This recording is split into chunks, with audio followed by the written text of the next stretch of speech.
Hey guys, so there's one question that I'm always getting, and that's basically how does somebody become a car guy, or specifically, how did I become a car guy? So hopefully today I'm going to go ahead and answer that question. I'm Billy, and this is Built. Even when you feel low, you can still go. Even when you feel slow, you can still go.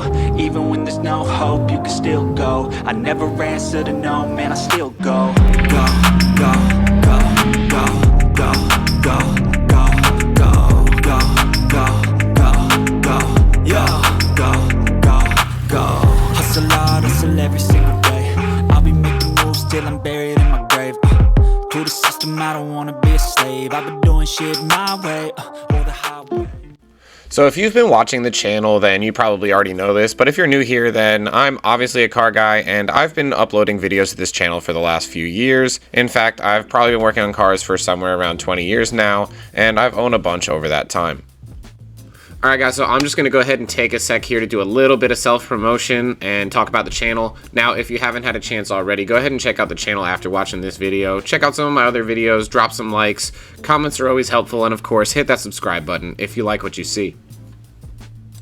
So admittedly, I've done a lot of car buying, maybe not a whole lot of selling, but I have bought a lot of cars and owned a lot of cars over the last several years, but I do think that there were still a few things before I even got my first car that kind of put me on the path to becoming a car guy.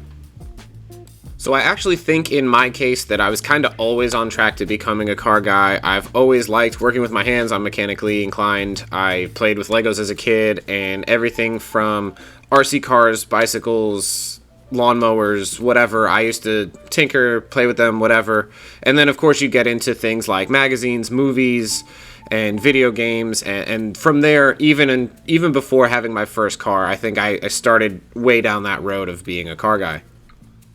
Now, I think the most obvious thing that I just mentioned is probably the movies, and I think there's probably one movie that jumps out to pretty much everybody, and that's the Fast and Furious franchise. Now, we're up to about 10 movies, I think, not including offshoots, and ultimately, it was really just the first two movies that I saw before I could even drive a car that kind of put me on the path to being a car guy. Obviously, the third one came out, and that was the first time that I could actually drive, so I think that really cemented my involvement in the car scene. And I remember going to that movie and having my car and the drive home and the way people were at the movies, and then, of course, the way people were driving home.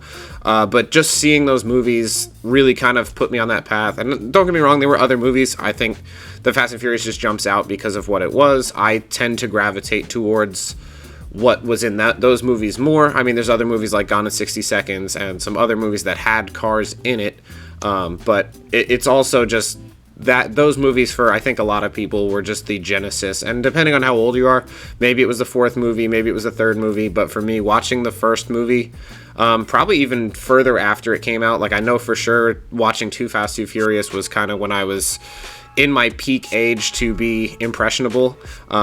So those are really just movies that kind of move the needle for me and kind of set me on that path as well. And that's kind of how somebody maybe could become a car guy. So another thing I mentioned was video games. Now, video games to me was like the most interactive way for me to become a car guy before even having a car.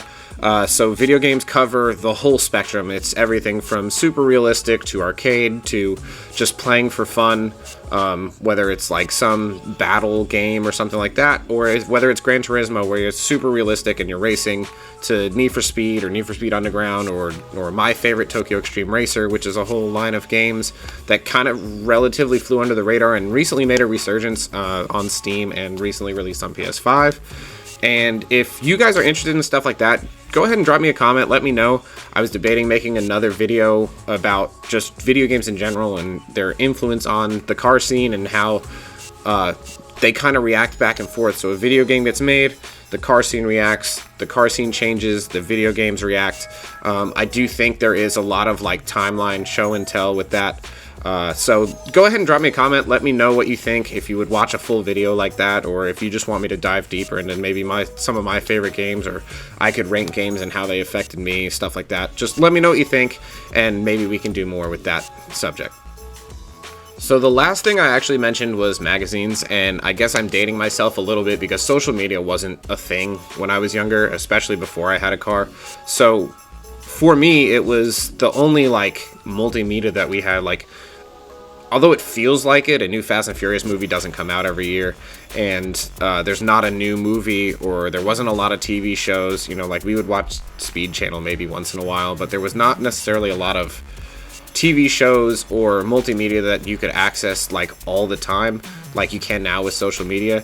So magazines was the most prevalent, like revolving, like monthly, whether it was Super Street or Modified or some of these other, like I would even read Car and Driver or anything like that.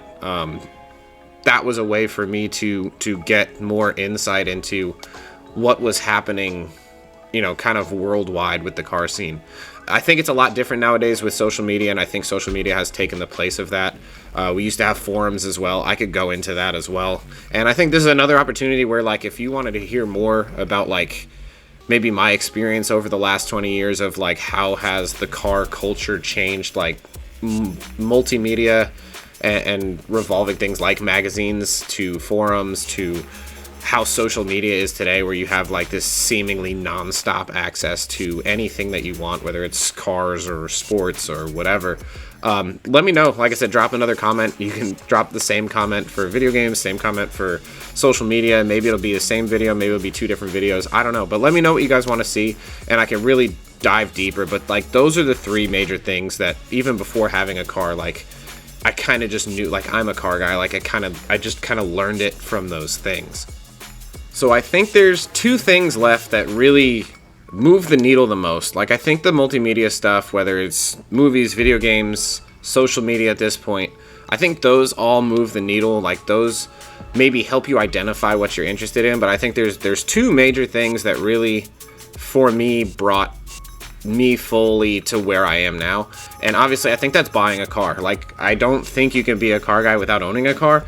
I think you can start down that path, like I mentioned in the earlier parts of this video. Like, I think you can play video games and be like, yo, maybe I'm a car guy. You can watch a movie and be like, you know what, maybe I'm a car guy. You can read magazines. You can, you know, watch videos on the internet now or whatever, like YouTube, whatever it is. But I think that until you submerge yourself into whatever that is, like, and it's the same thing with any hobby. Like, you know, maybe I'm a golf guy. Maybe I like, you know, painting or photography or something, but like I don't think you can be a photographer without a camera. Like being a car guy is the same way. And there's different flavors of car guys. Like, you don't have to be a mechanic to be a car guy. You don't have to be a gearhead. I think there's different fits and flavors of car guys out there. You can be a Sunday enthusiast. You can be like, look, I went out and bought a sports car, you know, and I don't think the bar for sports car has to be very high. Like, I think there's a lot of reasonably priced sports cars that you can get into that require like a relatively minimal amount of maintenance. For as expensive as they are, I think a Miata is a great choice for, like, you don't have to do much to the car to go out and enjoy it. Now, it may not be fast, but you don't have to go and put a lot in to enjoy it. But I do think getting a car is a big step down that road. And obviously, me getting my first car was like, now I'm in it. But ultimately, it doesn't have to be your first car. It can be your second car, third car, fourth car. It can be your first project car. It can be your first sports car. It can be your first rear-wheel drive car versus front-wheel drive. Like, whatever it is, whatever you want to get into, you could get into rally racing. You could buy a race car. You could go straight to race car. I mean, that's an option. But I think just going out there and doing it, I think it's the same thing with any hobby, whether it's, like I said, photography or sports or, you know, whatever you want to do. Like, if you want to be a foodie, like, that's great. But, like, you can't do that without going to a restaurant. So I think getting a car is really the biggest thing. And that really, like, just go out there and do it. Like, and I don't want to say, like, you can do it wrong, because maybe that's, once again, maybe a whole nother video of, like, hey, how do I actually do it? I always suggest maybe splitting that stream and be like, hey, the car that you drive to work maybe isn't the car that you want to be working on the weekends, in case shit goes south. But who knows? So everybody's a little bit different. Like I said, there's different versions of car guys, but I think going out there and getting into a car that you love and enjoy and want to spend time in is really what's important. So I think there's one last, like, major factor that I think, at least for me, has kind of cemented me being a car guy. And, like, I think obviously having a car is like a very, like, prerequisite kind of thing. Like, you can't really be a gearhead without having a car, but I do think that you could be a car guy without having a car if the situation was right. And I think in order to do that, you would need this last thing, which is having the people around you that are either also car guys or that are cool with you being a car guys, or at least enable you to like move forward in that hobby and be a car guy. So for me, it was like really simple. A lot of my high school friends and friends that I had growing up were like also moving in that direction. One of my best friends growing up in high school, his dad was a car guy, so they eventually ended up building a shop in their backyards, like 2.5 car shop, had a hydraulic lift, had a loft where we used to hang out, and like that's the biggest thing for me was like anytime I had free time on the weekend, it was like, all right, man, I'm going over to Chris's house. All the guys are going to be there, whether it was older guys, younger guys, didn't matter. So we were influenced by the guys who were older than us, and I'm sure we did some influencing on the guys that were younger than us. But at any given time, there'd be 3 to 5 to 6 people, 10 people, whatever, over at the house hanging out. Maybe 1 or 2 guys working on their cars, maybe people just hanging out. Like we had couches, we had, you know, video games, we had all the stuff that I previously mentioned, whether it was cars, video games, movies, magazines, whatever. It was all there. Like we just spent time in the shop, we spent time hanging out at the house, we spent time going out to meets, we spent time going out to street races, because that was a big part of our culture where we grew up. And like I said, if you want to see any more about, like, I could probably make 10 offshoot videos just from this video of like my favorite video games, my favorite starter cars, my favorite, you know, how to get into the car scene, like comparing social media to like old multimedia back then, whether it was forums, magazines versus Instagram and YouTube, like whatever it is. Like let me know in the comments if you want to see any of that. But like ultimately, even that's why we're here, right? That's why I'm sitting in my basement talking to a computer, hoping somebody's on the other side of it watching this video, listening to what I'm having to say, is because I just want to be around people that have the same interests and have the same affliction, if you will, where like all of my free time, I shouldn't say that, I'm older now, I don't have that much free time, and I don't spend all of it doing car stuff, but I definitely think about like, what if I could, what if, you know, this YouTube thing takes off, and what if this becomes what I do day in and day out? Like, how would I feel about that? Like I worked as a mechanic, and I know that just working on cars every day, day in and day out, is not what I want to do for the rest of my life. But at the same time, like, I do like the sense of community. I do like the people around me. I've seen a ton of videos recently that people are talking about the culture changing and how it's changed over the last 10 years or 15 or 20 years in my case. And I do think it has changed, and I think that's part of just like people change. The things that were cool 20 years ago, whether it was big body kits, underglow, big wheels, like whatever, is just not as cool now. And maybe it's coming back. You know, I do see some stuff out there where like I think underglow's coming back. I think having, you know, big rims on a little car is like coming back. Like things change. But at the same time, like having the community around me, having people around me, whether it's friends, family, people that I don't even know yet, going to a Cars and Coffee, going to a late night meet, going to whatever, having those things was really what cemented for me. Like obviously having a car was important, but even before I had a car, or even times I didn't have a car, like there were times where my car was broken and I'd ride along.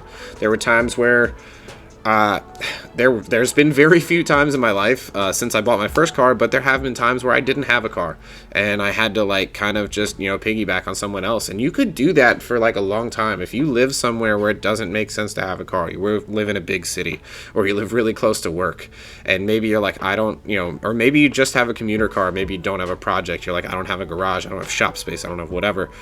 You can just be involved in the community without having a car.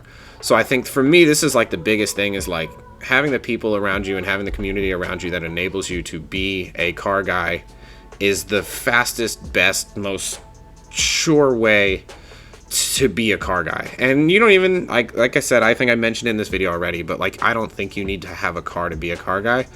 It helps. It definitely moves the needle. Like, you know, like I could be a football guy and I never played football and I don't have a football field in my backyard and I still don't, you know, like I don't need to do that to enjoy football, so why does cars have to be any different? But ultimately, I think that the people around me, the community, that's why I'm here now, and that's the biggest reason that I maybe became a car guy. I think everything else pushed me in that direction, but I think the reason that I'm still a car guy is because of the community, because of the people, and because of the enjoyment that I get out of it. Being around people, being around cars themselves. Maybe I'm just a weird, like, I don't mind being locked in a garage with a car by myself. That didn't come out the way that I wanted it to. But you guys get the idea, I think. So I'm going to go ahead and take the opportunity to wrap up this video. I appreciate you guys watching this far. Go ahead and drop a like if you like it. Let me know if you want to see any of those offshoot videos that I mentioned, or maybe something different. Maybe you're like, hey, you mentioned this very small thing, and I'd like you to go more into detail. I know I kind of glossed over a lot of stuff. I probably could have made this video 75 minutes long if I just kept going in detail. In fact, while I'm editing this, I'll probably have to cut it down in some capacity. But I appreciate you guys watching. Don't forget to like, share, subscribe, and I'll catch you in the next video. Rev it! Hold on, Bill.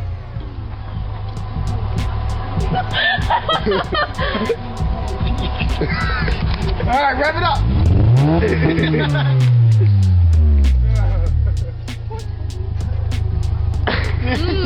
What's up?